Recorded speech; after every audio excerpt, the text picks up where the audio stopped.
Ang fundamental na agham ay isang kasangkapan ng panlilinlang. Ang agham ay hindi naghahanap ng katotohanan.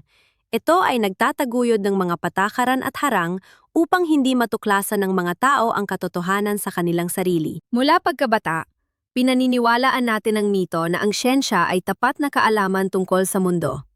Sa sabi, ang mga siyentipiko ay nangangalap ng mga katotohanan, sinusuri ang mga ito, at gumagawa ng mga konklusyon. Sa katunayan, ang teorya ay naimbento ng maaga at idineklara bilang katotohanan, na hindi maaring pagdudahan. Ang makabagong agham ay nabuo noong katapusan ng ika-19 na siglo. Simula noon, walang nagbago.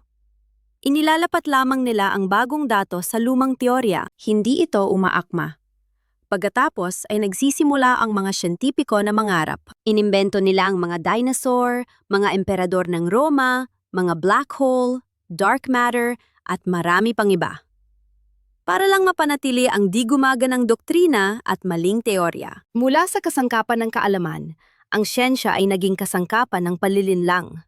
Ngunit hindi alintana ng mga siyentipiko. Sila ay binabayaran, niloloko nila ang mga tao. Isang normal na trabaho.